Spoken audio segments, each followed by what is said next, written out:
and she looked up and saw Diddy entering the room, and Mia says she thought to herself, oh crap, and turned to Cassie and said, we got to get out of here. And they did. And what happened after that was, I mean, brutal. It sounds cinematic, really. Yeah, she said she and Cassie just ran out of the house party. They ran across to the street, kind of hid in some woods and some bushes. But she says Diddy saw Cassie, got her on the ground, and was about to attack her.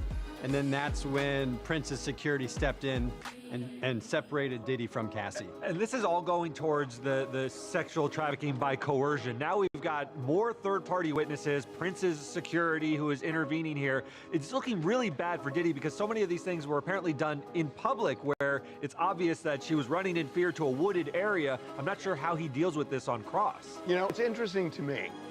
Derek, I don't know how you feel about this, but I agree with you. That's the point of this, to show that Cassie did not have free will. But it's like, why didn't they call Mia right after Cassie? And then, in other words, organize it so you're doing sex trafficking by coercion, and then you do racketeering and get into the Kid Cudi stuff. But they just seem to be hopscotching over a lot of this. It strikes me the same way. I would have delivered this in a much more organized fashion where we could get all of the Cassie testimony together with people who observed abuse of Cassie, because that would stay organized in the jury's mind. I think some of the witnesses, it's difficult because they're testifying to both types of issues. But not this. They witnessed some racketeering stuff and they witnessed some coercion, so it's hard. But not this. Well, I mean, this is primarily, I mean, even though she says she herself was a victim. Right, that she says that but that all goes to coercion. Sexually assaulted her multiple times. Which goes to the whole coercion idea, that it just seems like she aligns so much with Cassie. Why did they separate the two of them with all these other witnesses? Yeah, at the end of the day, they're going to have to sort of organize their thoughts for the jury in their closing arguments to say, all of these things that this witness told you, that's about racketeering. All of these things were about sex trafficking. All of this is about interstate transport, so that the jury can go back there and actually look at all of the evidence and come to a conclusion, because you're right, it's a morass right now. There's too much detail about too many different aspects of the case. Well, one of the day started actually with Deontay Nash, the friend and stylist of Cassie, still on the stand, and he was cross-examined under cross-examination, and talked a lot about Cassie's dating life outside Diddy. And Deontay revealed that he was the one who actually set her up with Michael B. Jordan. We had heard Michael B. Jordan's name even before the trial started, and there was reference from prospective jurors about it as well, questioning about Michael B. Jordan. Right. And now it sounds like the two of them, at the very least, I mean, he kind of used the term, I think, hooked up. Yeah, said that he hooked them up or set them up. Whereas before we had heard it sort of explained away as, yes, they were did a movie together in South Africa, and that's all it was. But you had Deontay saying, no, I actually thought that they should get together and set them up. And they also mentioned an NBA player. Yes, he also mentioned the prosecutors asked him about an NFL player. And Deontay said, oh, you mean the cute football player, Andre Branch. And so we had heard Repper dating an NFL player, but the name hadn't been revealed. Right. And there were a lot of people in the sports world sort of guessing who it was. But today, Deontay revealed. And the point they're trying to make is that they're trying to show that Cassie has free will. Yeah, because this was cross-examination. That Cassie had free will and exercised it, and that's, I think, the point they're trying to make with this. How did that land with you guys? Does it seem as though her dating other high-profile people shows she's not scared of Diddy, or will the jurors be able to sort of reconcile those things? She was trying to get out of the relationship with Diddy. I'm not sure which way it cuts. I know the defense was trying to make that point, but I'm not sure it's a very strong one. Yeah, well, I mean, those relationships, the fact that she had those relationships does show some free will. Right. It's much different from the Kid Cudi relationship where there was, you know, clear signs of Diddy's jealousy. The idea is that the defense is saying, you know, here's our answer to she couldn't get out of the relationship. Mm-hmm. She felt free enough to date or to see other people. I think that's the point they're making, whether it lands in those cases, and I don't know what the timing was of Michael B. Jordan or Andre Branch. But it was like on and off for a long Cudi, where, I mean, we've heard plenty of testimony that Cuddy was not that. Cuddy was not that. Was not a free will situation. Which is why they're bringing up these other two. Right. Hi, this is Mel from New York. I believe Deontay Nash's testimony highlights Cassie's free will, but it also highlights how deep Diddy's influence may have run. It paints a picture of control that extends beyond the relationship with Cassie. Whether or not those claims can be proven true, what's clear is that this case raises plenty of questions about who has the ability to speak freely and who pays a price for doing that. Yeah, I mean, we've heard plenty of assistants talk about what threats that they say they received for talking out of turn. We have. We're going to move on. All right, so moving on to Todd and Julie Chrisley, who are now free. They both were released from prison yesterday evening, just a few hours after President Trump signed their pardons. And Savannah actually went down to Pensacola to meet her dad and revealed for the first time, well, she didn't reveal all of him. Let's just put it this way. There was a part of his body that Todd really wanted to show off on their way home. And there's a reason. What are you trying to get me to do? Feel that muscle. Oh, yeah, fail the muscle. Yeah, I'm not gonna lie. It's hard. Todd's jacked. Jacked. Guys, I puke the whole way. I've got Todd over here being dramatic. I didn't have to deal with this in prison. Guys, we have breaking news that we just got. The documents have been released from the White House giving the full and unconditional pardon to Julie and Todd Chrisley. It's not the detail that we were hoping for. So it doesn't say anything about restitution? Nothing about the getting the money back, clawing the money back. They've already. I'm glad the Chrisleys out of prison, man. That was one of my favorite shows, man. That little faggot and his wife, funny as hell. Specific. It just says a full and unconditional pardon, and then a bunch of language about empowering someone to release them from prison. Nothing about the imposition of the sentence. Nothing about any of that stuff. It's just silent. They had to pay back over $17 million in restitution based on the conviction. They paid some of it back. What they haven't paid, they will not have to pay. But by not telling, the people who got money, victims, that they had to repay it, I think those victims keep it now. Seems like they're going to keep it because there's nothing specific laid out in paper. So. Right. So speaking of the Chrisleys. Right. They're just one of, or one couple among the long list of pardons that President Trump has issued. And the person who's been by his side, advising him, doing the research on all of them, is Alice Marie Johnson, the White House pardon czar. See her right there. And she is going to be right here with us when we come back. Motherfucker got her out of prison. And now she returned the favor. She on vengeance too. The Chrisleys. That's why Larry them out here. A young boy. Alice will be here when we come back. Ooh, Larry was mad, boy. Motherfucking Democrats mad than a motherfucker. Really caught me off guard because the way this normally works is that the president does it at the end of a term. And maybe Trump is doing it in the middle or early because I feel like this is now just going to happen over the next snowballing, maybe over the next 3.5 years. Right. We already showed you the Chrisleys getting out. Also, NBA YoungBoy, the rapper who was convicted on a firearms charge. Yes, sir. He got out, had glowing words about President Trump, of course. And also Larry Hoover. Larry Hoover, who is the founder of the Chicago gang, the Gangster Disciples, and was convicted to 2 life sentences back in 1973. And also has a sentence, 250 years in Illinois, which he's going to have to go serve that. But why were all of these people and others considered for pardons?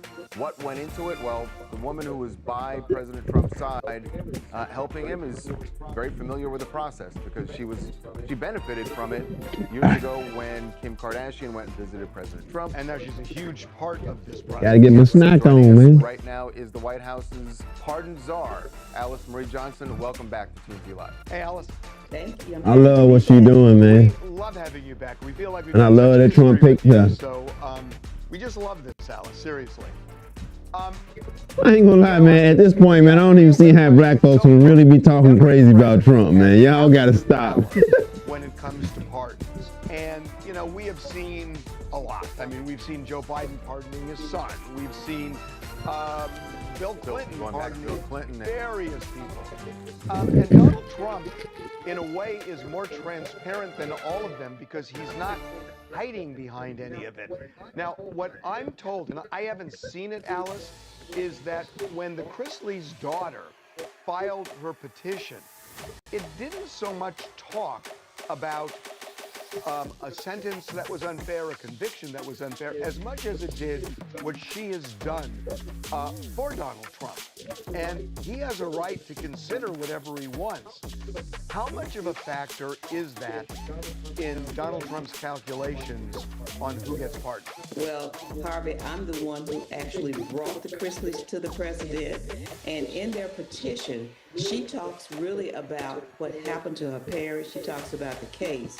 Now, that's what's in the actual petition, not so much talking about herself. And my children also fought for my release, so I can understand a child really wanting to fight for their parents to come back home. You know, when Biden pardoned... She just politely checked his ass. He politely checked his ass. You know, there was a partisan ring to it, clearly. And with Donald Trump, you have Ed Martin, who is the pardon lawyer for Donald Trump, for the White House, saying no MAGA left behind, baby. What does that mean to you, especially in terms of who gets pushed through and who doesn't? Well, I see I got to do a little bit better on the volume on the president. on here. MAGA individuals, but they are very grateful individuals who deserve the second chance. When these applications come in and I review them, I have to have an attorney, a trained attorney, who reviews them, pulls all of the elements, their sentencing report, any court documents, and it's very important for me to have their disciplinary from, you know, their progress report. If there's been discipline, a lot of discipline. See what I can do about that volume. They would not be a good candidate. It's very important that they don't pose a safety risk, because I don't want to be presenting individuals who will become, I'll say, menace to society. I want to make sure that these are people who pose no risk. Many have aged out of criminality and have totally reformed while they were incarcerated. I'm curious about the case of Larry Hoover, because pardoning him from his federal sentence doesn't really mean freedom for him. I'm wondering if there was a conversation with either Larry himself or people representing him that he wanted to go, he's now going to be transferred to a state prison in Illinois. Was that something he wanted? Because I know he's been in solitary for a very long time in the federal prison there in Colorado. So what was the thinking behind that? Because to a lot of people it seemed like almost just sort of ceremonial, because he's not getting freedom. He's just going to go to a different prison. You have to do this step.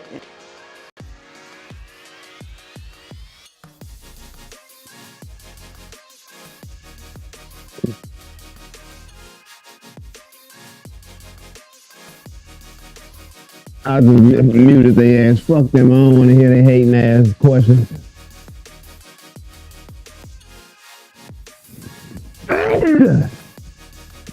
But yeah, man, I was just jumping on here, man. I just wanted to show off, man, my new visuals and shit. I actually got a recording with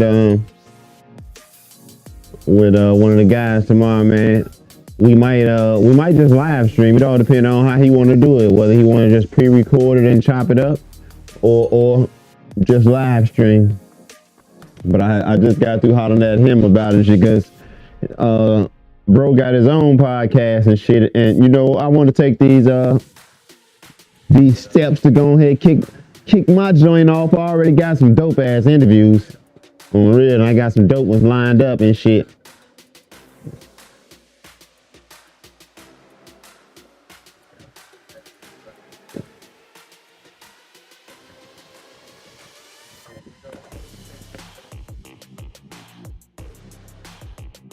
Come on. Man, I'm getting ready to play my motherfucking game though.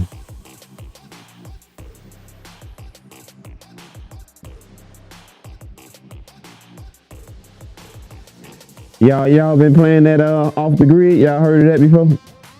Off the grid? Man, I've been playing this shit because I'm locked out of my Xbox Game Pass right now, so I can't play Black Ops 6 for like 20 days and shit because I changed my security info. And so now I can't redeem my motherfucking Microsoft points and shit. And that's what I was gonna use for my Game Pass and shit, you know. When you live in the land of the unemployed, you gotta cut back expenses or find a new way of getting them bitches and shit. So that was my motherfucking little hustle.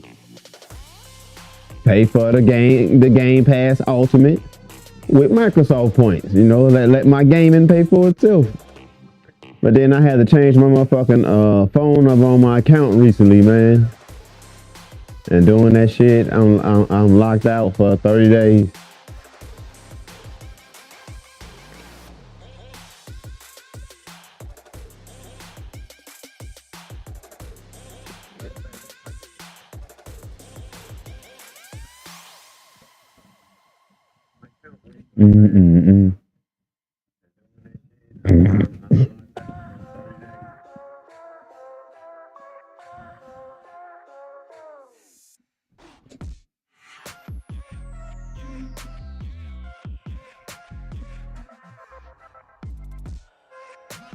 Man, I'm blind as fuck.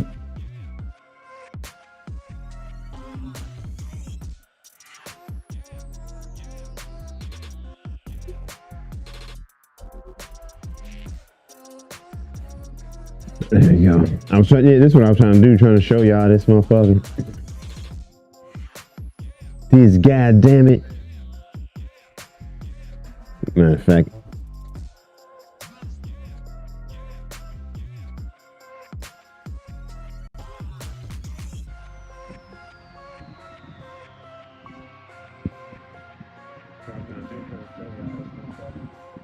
I'm going to go play this goddamn game. Cause I'm not gonna sit here and talk about this Diddy trial and everything that's going on with y'all when I know I gotta do a recording tomorrow talking about that same shit. You know, I'd rather y'all be disappointed on this motherfucking live stream than on that goddamn actual podcast.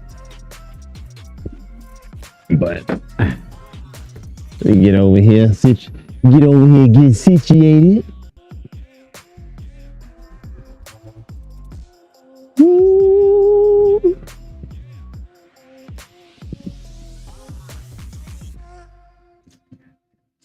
Y'all like my little news ticker at the bottom down there? Woo.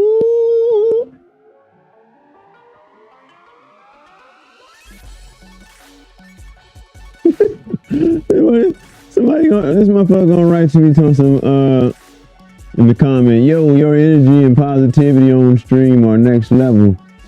You're seriously inspiring. Let's connect on Discord. Get the fuck out of here. Man, it's nothing but love. I love all y'all, but come on, my positivity on stream, bitch. Stop.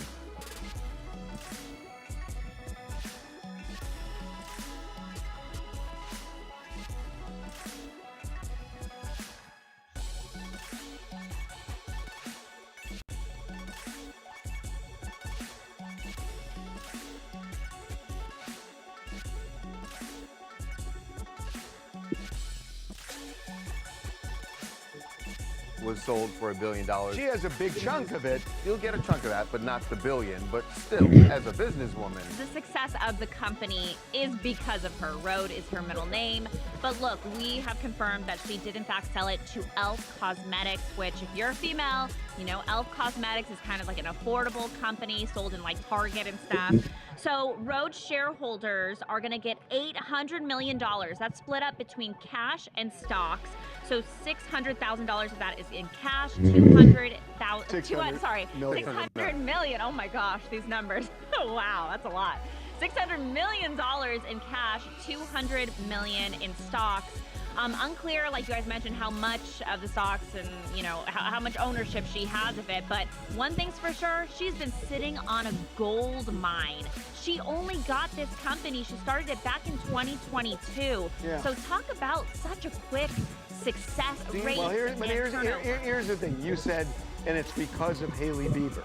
There are a lot of people who think it's because of Justin Bieber. Right. I was going to say, and that's not, look, she's, you know, run the company. Right. I mean, she gets a lot of credit. And gets the majority of the credit. Would it be this but big the name, without Justin Bieber? The fact that her last name is Bieber and that they're a thing together. Part of her brand is Justin Bieber, so it is because of her. Does that include Justin? Yes, absolutely. That's her husband. Like you mentioned, her last name.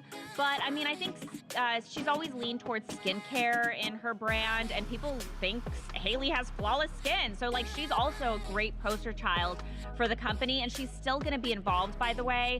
We're told she's not stepping down at all. In fact, you know, her roles are even more important than ever. So she'll still be a part of it. So, look, the interesting thing here is that in 2022, Justin sold his music catalog for $200 million because he was broke. He was broke at the time and ended up having to sell the music catalog. We know this because we did a documentary recently called TMZ Investigates What Happened to Justin Bieber, which is now available for free on YouTube. And we get into this.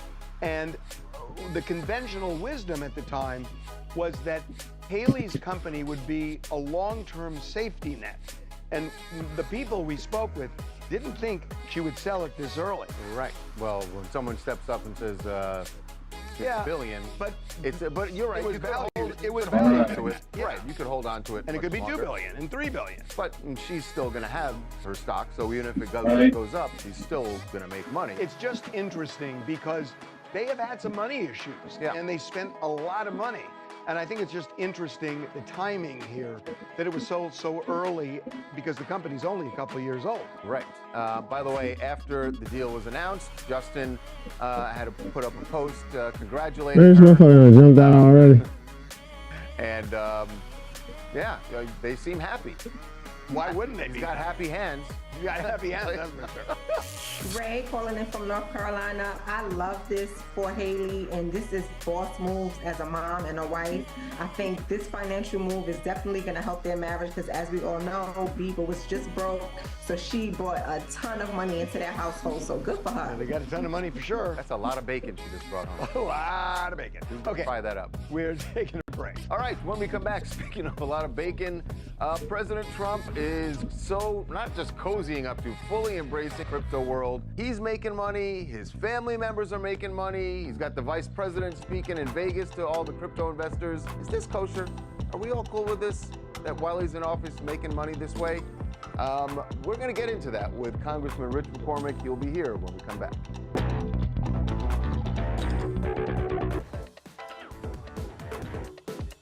The White House is fully embracing the crypto world because you have not only, of course, the president's own meme coin, but now we have the vice president was at this crypto conference in Las Vegas and basically told everyone there that they have an ally in President Trump, in the Trump-Vance administration. Now, here's the thing.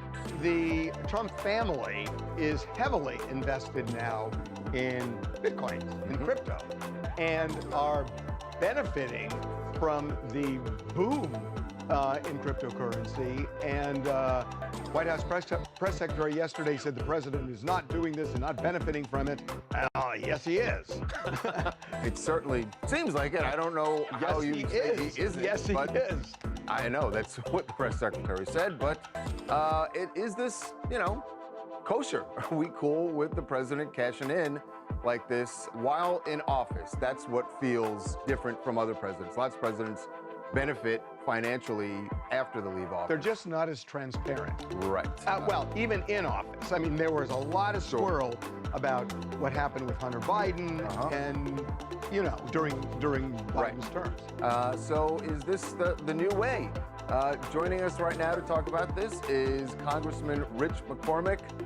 We've had him on before, and happy to see you back with us again, Congressman. Welcome back to TNT Live. Hey, it's good to be with you guys today. We really appreciate you doing this. So, look, the Trump family, you can't deny that they are benefiting hugely by their crypto investments, and they are pushing this with the help of the vice president, with the president talking about it.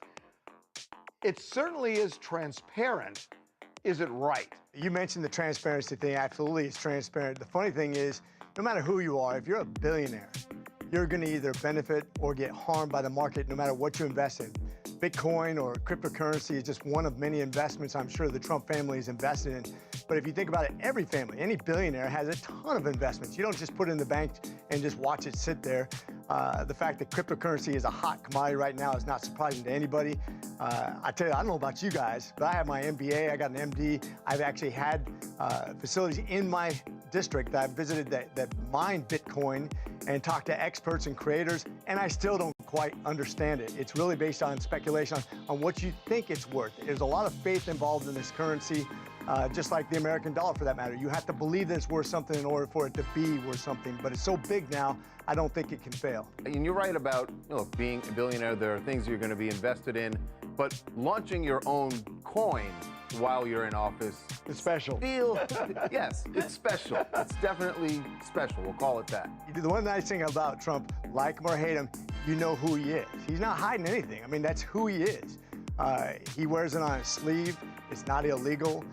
He's marketing something. He markets himself all the time. He sells T-shirts. Remember when he had his mugshot on T-shirts, and he made a ton of money off of that. He raises the money off everything. He is a social icon. Before when he was selling those T-shirts, though, Congressman, that was before he was in office. And that's what feels different now, is that when you're actually in the office, that's when maybe you're supposed to back off. Or traditionally, we've seen presidents not marketing themselves or be a car salesman at the White House.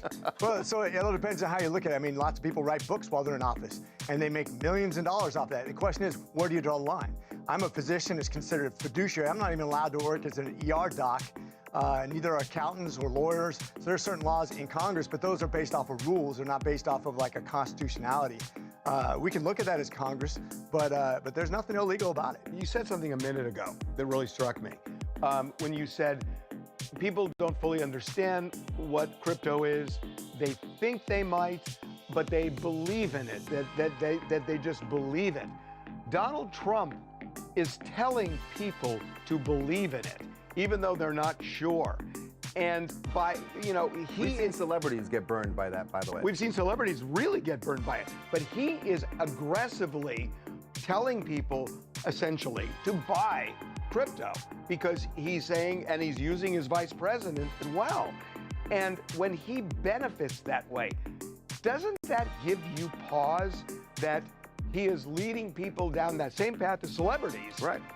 But it's benefiting him directly. You know, it's interesting when you talk about benefiting directly and you talk about government. Since the inception of government, when people tell you to buy into a government, look to the government, they'll solve your problems. When we use money for other people's money to actually buy votes, this is nothing new in politics. Everybody's got to believe in something. And the bully pulpit is real, man. The president can affect everybody's opinion just on what they say. This president just happens to be very transparent. He says, believe in what I'm doing, believe in this currency. But it doesn't bother you that what we would call this in the law is a blatant conflict of interest. That is he really believing it, or is he benefiting from it? And is that his primary motivation? So, I mean, it's a great question, but here's what I would propose. At least he's not doing it to people who are being duped. He's transparent. What happens when politicians promise you something that comes from other people, not from that politician's pocket, no risk on their part?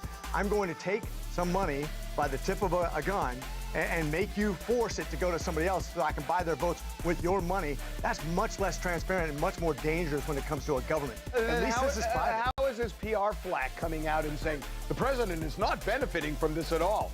Really? Like I said, I don't know. I'm not the PR guy. I'm not a legal analyst. I'm not a lawyer. I'm a doctor. But I will say at least it's not using other people's money. This is very much in his own wheelhouse. He's not using the government funding like we saw in the last administration to actually take and spend on things that nobody would ever spend money on, especially your tax dollars on. This has nothing to do with tax dollars. So at least we got that going for us. Let's talk about something that is definitely tax dollars, and that is a parade that is coming up in just a few weeks.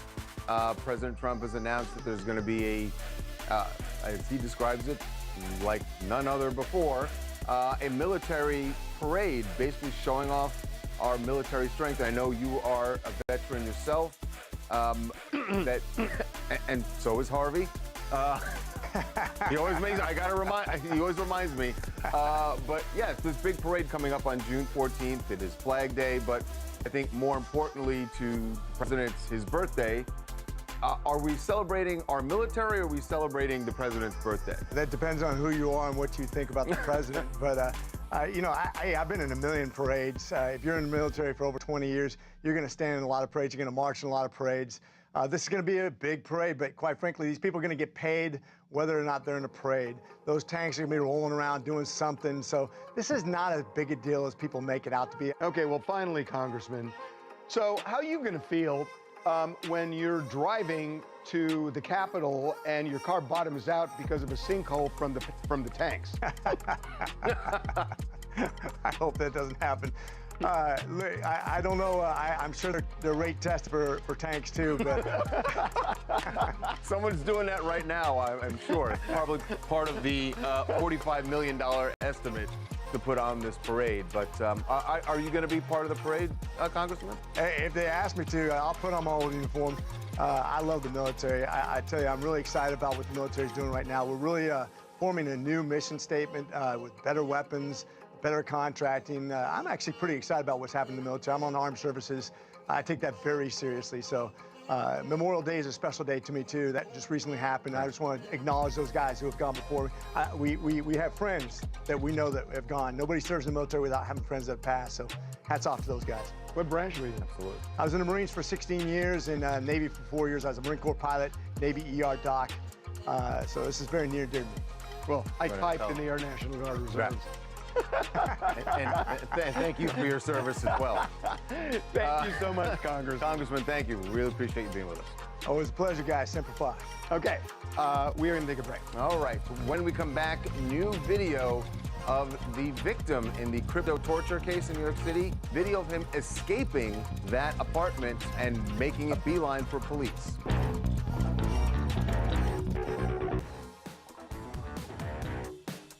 Well, we have been following this crypto torture case in New York City, and we've seen the arrest of the two suspects. We've heard the description of the torture that went on in this townhome in Soho. And now we have the first video showing the escape of the victim here, the Italian tourist, Italian businessman who had been in business with the two suspects. That's him. That's Michael Carturin. You see him literally running for his life. Yeah, and bolted out of there. Remember, there was nearly 3 weeks. They said he was held in there and went through shock.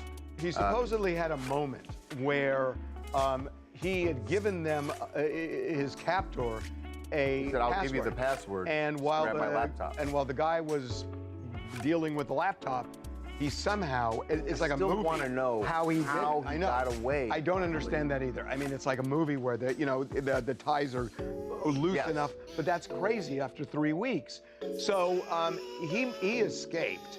And I could look at this 100 times because you just try to think what's going through his mind.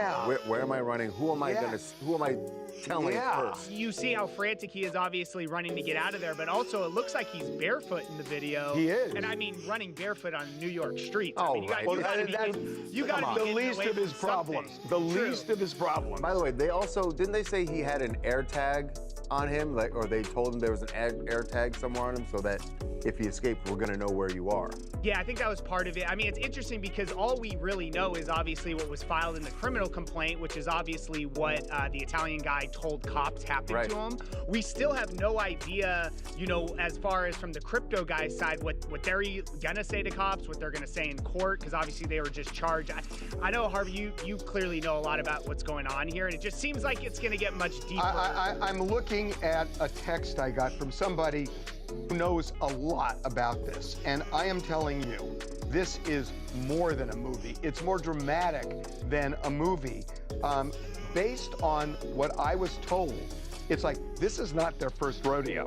You don't just grab somebody, kidnap them, torture them for 3 weeks the first time around. And the text that I got from somebody who is really in the know in this case, who's involved in the whole social scene, it is crazy what was involved here. I mean, there are allegations involved. I mean, we know that this is becoming a more common thing, right? That people are being held up, being, going through burglaries to get to their crypto wallet. Right. So there are 27 of these. Because it's not traceable once you get the money. It's like it's the easiest crime, I think, at least to commit as far as stealing something. Well, getting away with it. Yeah.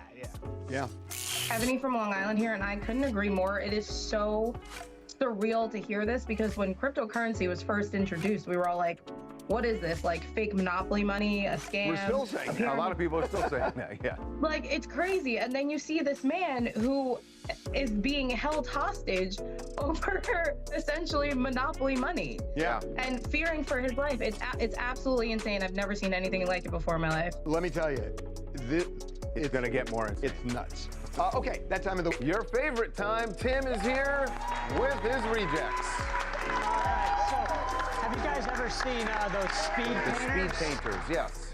Yeah, so check this out. This is pretty impressive. So a guy starts with a blank canvas, and all while the national anthem is going on at a baseball game. All right, what is it going to become? So he's painting. Let's see what this is going to become. Hold on, don't tell me. I'll figure it out. So the national anthem is going, and then he starts with the blue on that side, and then he goes to the other side, and then he grabs a little bit of the red paint. US flag? And he guesses here is it a Smurf? No, what it's going red to be. and blue. And so he has to go fast because he has to finish. Oh, Statue of Liberty. But see, he threw you off because he was doing it upside down. Finished. He turns it up, and it's the Statue of Liberty. So pretty cool, all while the national anthem. So about I kind of like that. 2.5 minutes or so. I like that one. Good. Okay, next. All right, so well, Harvey, you may not like this one because of your history with bicycles, but nonetheless, this is... You know the anniversary's coming up. Well, I'm sorry, Sure but is. This is kind of different. Playing soccer while on bicycles is pretty impressive.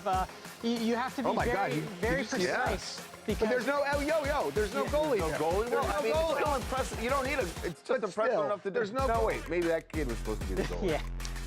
Yeah. Okay. All right. Thanks, Tim. What you won't be doing. PTSD time. Yeah, okay, well, next time you go on vacation, are you guys going to go foil boarding? I might. I might, actually. That's kind of his thing. All right, well... Or at least it is for now. This is the very first double backflip on a foil board.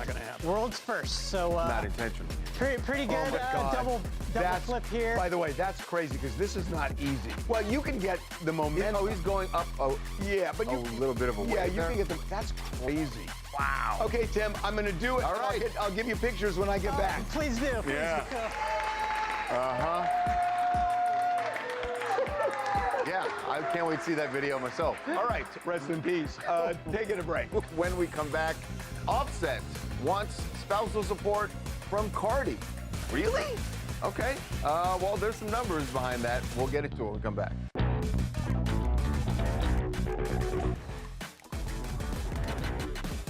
Well, Offset and Cardi B are progressing in their divorce, although I'm not sure that it ain't going well. It's not going to go quickly, and I'm pretty sure Cardi's not going to be thrilled with this latest development. This is fascinating. Look, Offset is requesting spousal support from Cardi. Now, we always, when this happens, it's not often, but rarely it happens where the man is asking for spousal support. Which, by the numbers, it's fine. No, it's not. No, it's not. No, it's not. Fine. Charles, let me ask you a question. If one person has $1 billion, Charles, and somebody else has $2 billion, do you think the one with $1 billion gets spousal support? Right? So now just back it up. Right. It doesn't have to be $1 billion. Right. But if both are self-sufficient at a point, come on, man. Okay. Well, Offset feels differently, obviously. Now, so, look, these estimates are always... You never know. You never know, but the estimates that are out there as far as each of their net worth Cardi is somewhere between 80 and 100 million, and Offset, 30 million. Measly 30 million. 30 million. Yeah. Now, you're right. I'm not saying that Offset is hurting for cash and that he's not going to be able to get by without spousal support. But it's just really interesting that Offset, you know, he still has earning potential as a superstar rapper, you know, his Migos legacy. So it's interesting that he would want spousal support. Also, Cardi is the one who said that he ruined the marriage. So, but this isn't divorce. This is spousal support. Yeah, and they're not part of the divorce. Yeah, I mean, well, he's not going to get it. You don't think he's going to get anything? Offset's not going to offset anything. So he's asking just to sort of twist the knife? By the way, I will correct myself. There are some states where it matters. Yes. Jenna, Chicago, and I guess Offset's got to do something to keep his name in the headline. Cardi should just be left alone. He just needs to leave her alone. And she shouldn't have to pay spousal support. But I guess when you're the breadwinner in the family, you just might have to. And it's a shame that $30 million just isn't enough for him. Yeah. I mean, he lives a very lavish lifestyle. And but then again, he needs to stay in the lifestyle that he has grown accustomed. Right. So is it a 30 million lifestyle or a 100 million lifestyle? That is the question, says Shakespeare. Taking a break. All right. When we come back, Sydney Sweeney wants you to lap up her bathwater. Well, you can use her bathwater. She's found a way to actually cash in on her bathwater.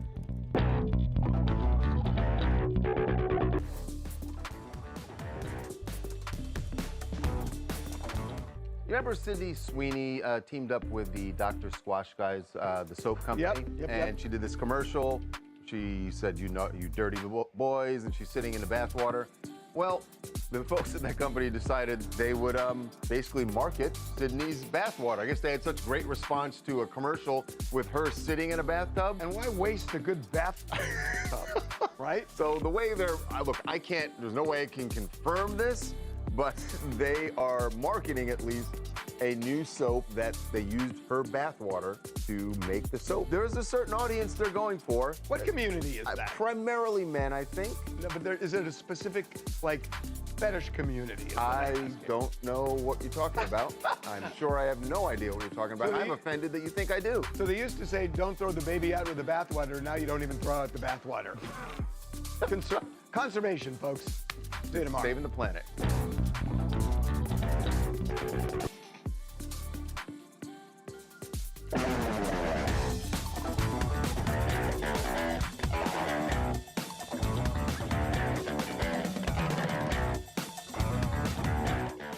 Welcome to TMZ Live. Harvey Levin here. Charles here. So there was a celebration last night for Landon Barker's 21st birthday.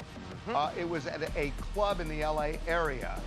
And one of the DJs who was there, or the DJ who was there, decided to make what he said was a joke involving baby oil. We got a special guest in the building, and we're gonna really freak it tonight. We're getting pretty freaking tonight.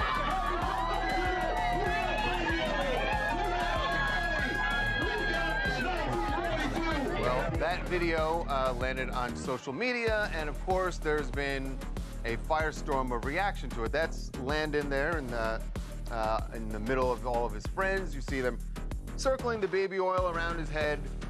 It is, I think, fair that we should notice there that he is not holding the baby oil. In fact, we were told he refused to take one. This was done by the club and the DJ, and this was not done at the behest of Landon. And again, you see him there, he did not want to take that. Did not want to take it, but unfortunately for Landon, he is the celebrity in the room, and so people online are going off saying that this was really insensitive in light of the allegations against Diddy. The way I see it, first of all, he's a 21-year-old guy. He's a young guy. They're having a good time at a birthday party. I don't necessarily take this as he's making light of what. Well, he didn't do it. No, we should make this clear. His friends. Yeah, right. His friends. I don't think anybody's really making light of it. I think this has become a big moment in pop culture, and it's something that's being talked about right now. It's on the forefront of a lot of people's minds, and I think you can make a joke like this. I think if you're making a joke specifically at the expense of the alleged victims, that's a different story. Now that we know that the DJ is the one who set the wheels in motion here.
Kind of like that beat, man. I'm finna try to play this shit, even though I'm quite a distance away.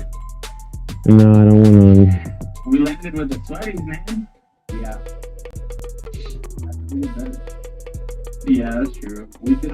Have you noticed? I don't know if you noticed, but I'm getting better with movement. Yeah, you have, bro. If you were on top of it from that group, I saw you. You just did it.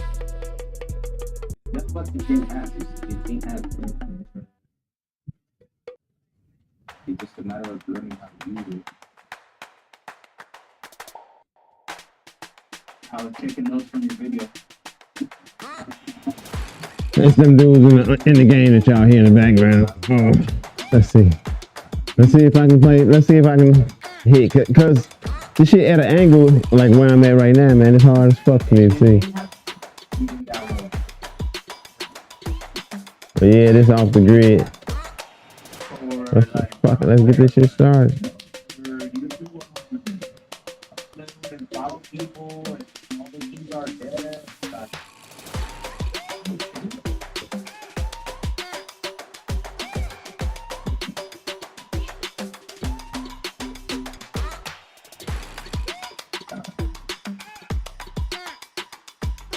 We finna find out.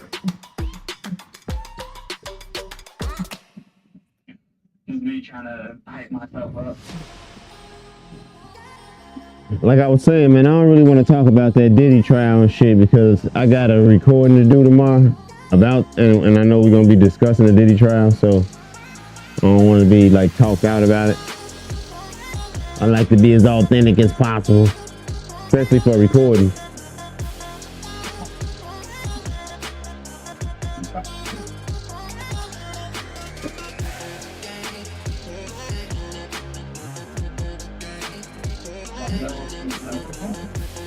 I think I might need to turn my mic up a little bit more.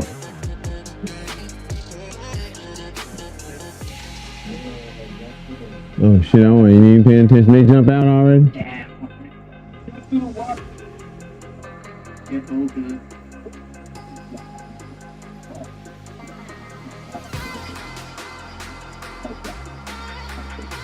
Oh shit. My teammates jumped out a long time ago, huh?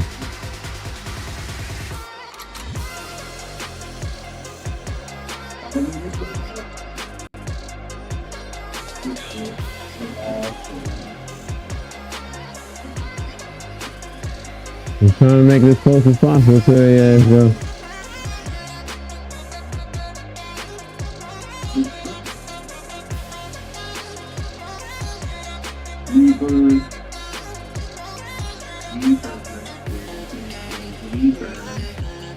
Yeah, I need a strap.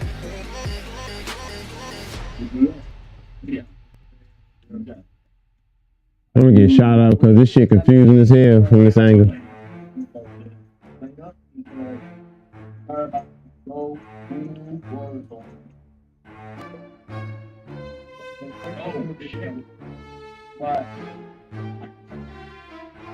No, don't break. Lifting up here. Oh yeah, you did. I did too. We lifting up here. Green mark. Oh my god. I'm gonna show this guy. Is he on you? Oh, I know where it's at. He's right here. Just went down. Yeah.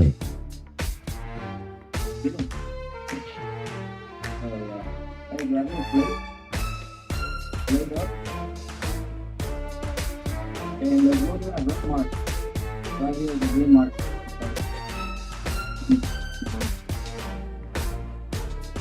Right here. Yep, right mark here. Yes. 1, 2, 3, 4. Right there. Green.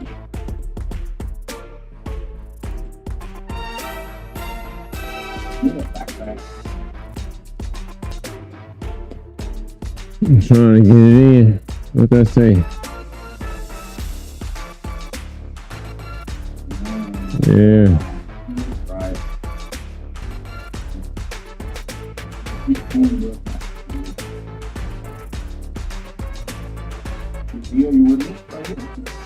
Yeah.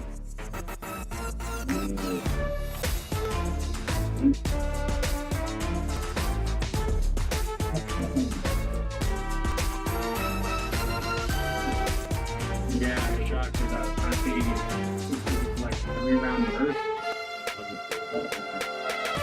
There's 2 bursts, I think 2 of them.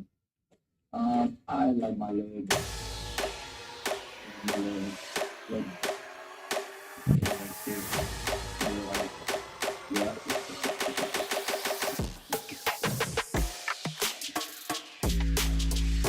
It's pretty good about playing the game. This is where I got my big guys. Yeah. I got the target. Losing already.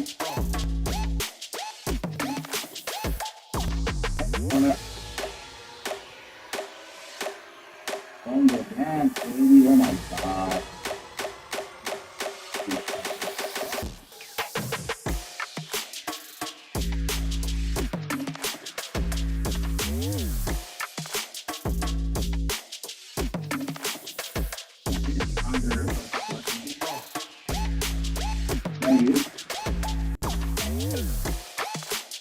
Hold on me.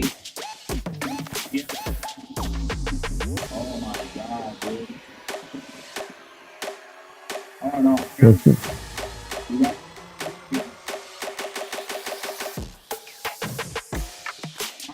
yeah. That's what's gonna happen right now. Be careful behind. Oh, ass niggas let me get killed. They're supposed to turn around and smoke him and revive me. These niggas gay as hell. This cop running it. Man, they finna let us get smoked. Yeah, 4 seconds. 3, 2, 1. Why you ain't killing them, boy? You dumbass boy. Thank God. He didn't know I was here. Oh, God. Somebody behind me.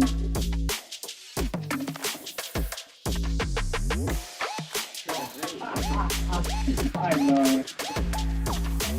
Oh, I got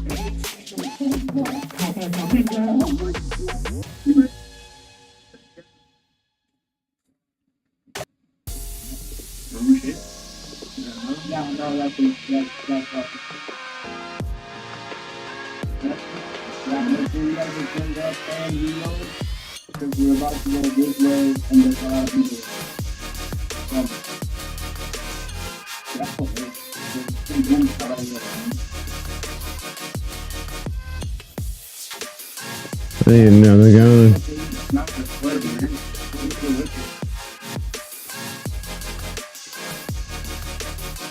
Oh fuck, there you go.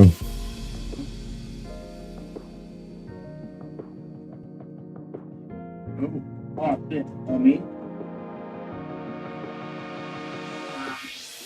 Oh, God, I shooting at you. I don't even know where they at. I'm lost like a motherfucker.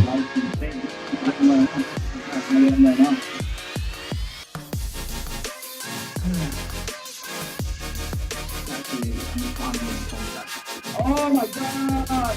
Somebody got me. Somebody got me.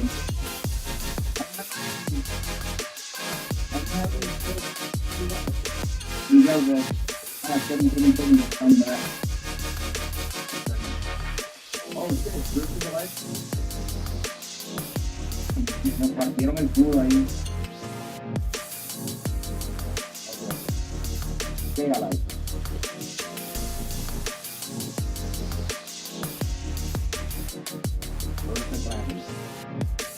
Be careful.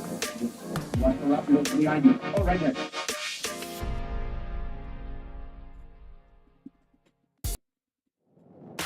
You wanna push that? Behind you.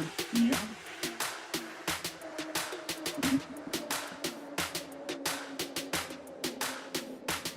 Behind us. Man, I'm looking for some fucking weapons.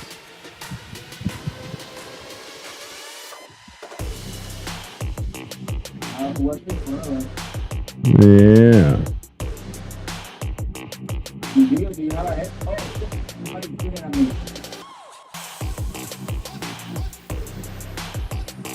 Man, so this is relive from the body.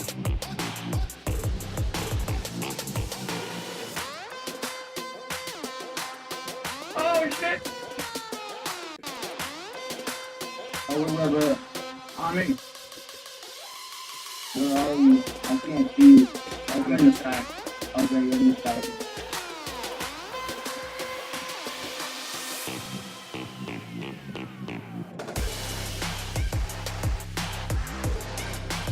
No, I had to run away.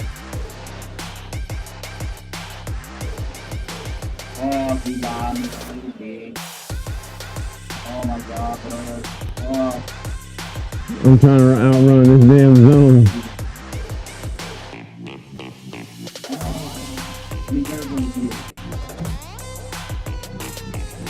Hopefully I can get the high ground once I get over here. Oh no.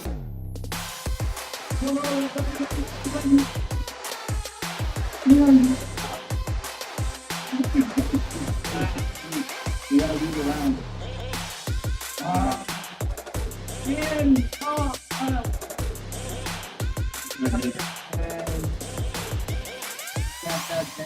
Oh, get the fuck out of here.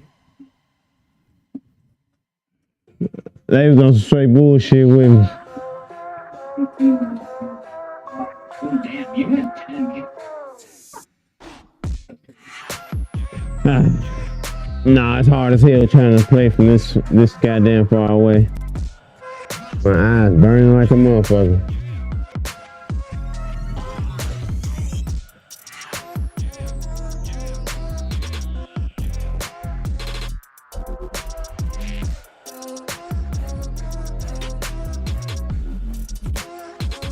Mouse acting up. Yeah, that means time to shut it down. Time to shut it down, baby. What time is it? Yeah, 1 o'clock. America.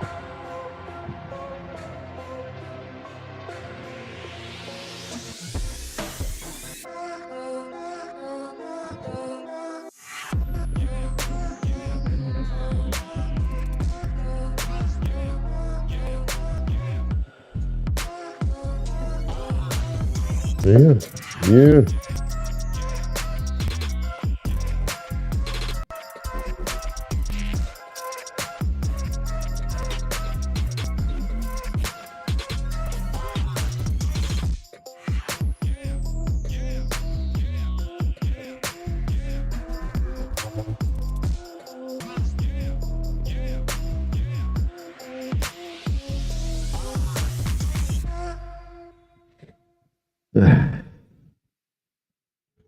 Time for me to say goodbye to y'all, lovely ladies and gentlemen and shit.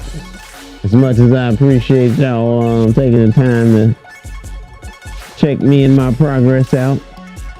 And like I said, I got a record coming tomorrow and shit, man. I'm gonna see, man. He might want to agree to do it live. We're gonna be talking about this Diddy shit, some sports and shit like that. You know what I'm saying? So see how that shit go. Check in with y'all tomorrow. Later.